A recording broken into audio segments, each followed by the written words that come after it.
நெல்லை காங்கிரஸ் நிர்வாகி ஜெயக்குமார் மர்ம மரணம் குறித்து விசாரிக்கும் சிபிசிஐடி போலீசார் திடீர் ஆய்வில் ஈடுபட்டது பரபரப்பை ஏற்படுத்தியுள்ளது.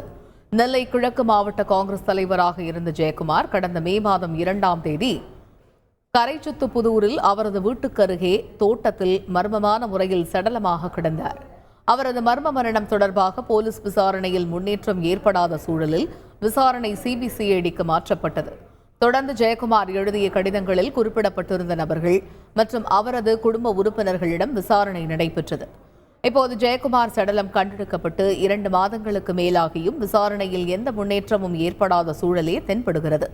இந்த சூழலில் கரைச்சுத்துப்புதூரில் ஜெயக்குமார் வீட்டருகே சிபிசிஐடி போலீஸ் திடீர் சோதனையை மேற்கொண்டுள்ளது.